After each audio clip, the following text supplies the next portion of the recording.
factory, they had a very small turbocharger, no intercooler, so when the turbo gets hot. Hey, this is Matt from Budget Boostin'. Today we're going to talk about fuel injected.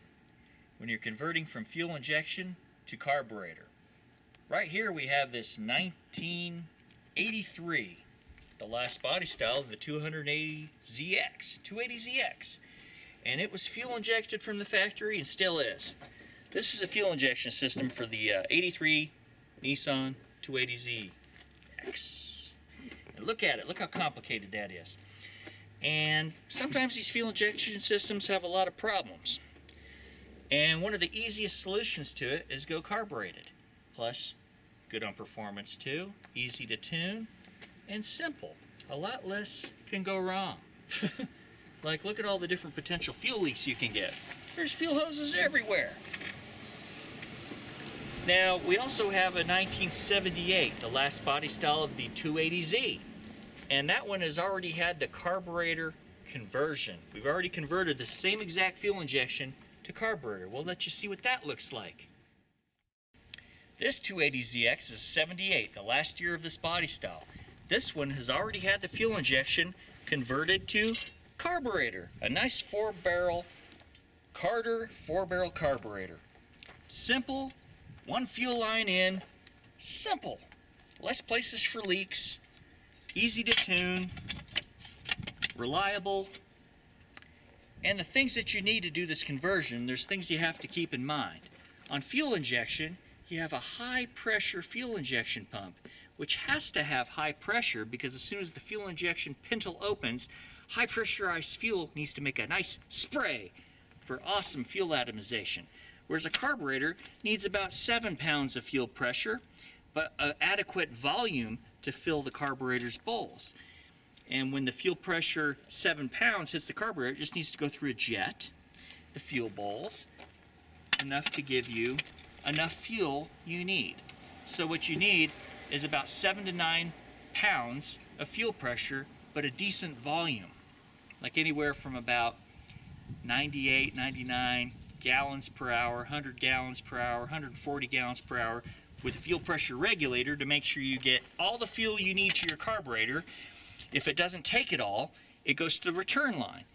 So basically you always have all the fuel you need to your carburetor to prevent what's called a vapor lock. A vapor lock is a situation where your carburetor is got lots of air, but you don't have enough fuel to feed it. You don't have enough gallons per hour or minimum pressure or gallons per hour to feed this hungry carburetor, and you have what's called vapor lock. Fuel starvation. So the carb goes bah! And bogs because you don't have enough fuel flow to your carburetor. Well, fuel injection pump is the other extreme. The fuel injection pump puts out 60 pounds of pressure and quite a bit of gallons per hour too, but the pressure will overwhelm the carburetor and shoot fuel out of the bowls. So when you want to convert from fuel injection to carburetor, you have to change the fuel pump to a carburetor fuel pump, which is 6 to 9 psi. The one we have in here is around 9 to 15 psi, which is plenty, and you adjust it through by way of the fuel pressure regulator. You can adjust the pressure of the regulator and regulate it down to 7 to 9 or 10 pounds, depending on how much fuel pressure you're going through your tune. For natural aspiration, 6 to 9 psi is fine. If you're going turbocharger, safe rule of thumb is to go 1 psi per pound of boost that you're running. And with a boost sensing fuel pressure regulator for turbos, every pound of boost you're going to get, it'll be equaled in fuel pressure. That's what you want for boosted. But for NA, just a regular vacuum sensing fuel pressure regulator is all you need. Vacuum from your carburetor intake, that gives you enough reference. As the vacuum increases, the fuel pressure increases for natural aspiration. Simple. All right, there's a carburetor fuel pump. It puts out a good volume and low pressure, which is what you need for a carburetor. This final example is from Summit. It's about a 140 gallon per hour fuel pump. and it's around 9 to 15 psi rating, and it's regulated by a fuel pressure regulator, vacuum sensing. And there you have it. The fuel pump that was fuel injection pump used to be there, but that's way too much pressure. It's designed for fuel injectors. So there you go. That's what you need for a carburetor, a carbureted fuel pump, in the same location as the factory fuel injection pump. Now, if you want to see a fuel injection pump, what it looks like on the 83 280ZX, they are the same, because they have the same fuel injection pump. We'll go take a look at that now. Okay, there is the fuel injection pump. You can see the fuel line coming from it.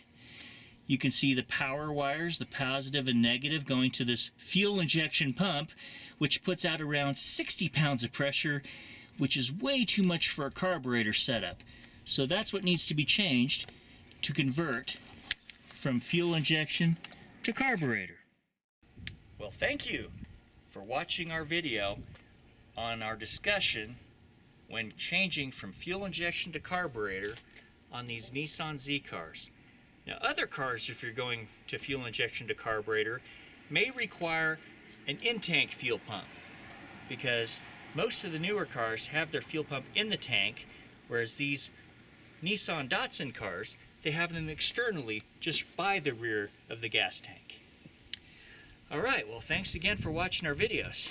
If you like us on Facebook, like us on YouTube, subscribe to our channel, and check out our budget boosting website. And coming soon, our budget boosting stickers. Make any car gain some sticker power instantly. Awesome stickers, awesome concept, budget boosting. And thank you, and remember, knowledge is power. It's horsepower.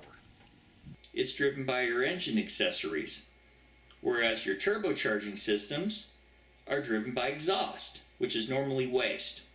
So basically, the turbocharger is a supercharger that's driven by exhaust gases, and a supercharger is driven by accessories, so it goes with the engine RPM. Whatever the speed of the engine is going, your supercharger is spinning with it. However, there's gears to make your supercharger spin much faster than the revolutions of your engine. So like say your engine turns over once, the supercharger's turned over 3 or 4 times.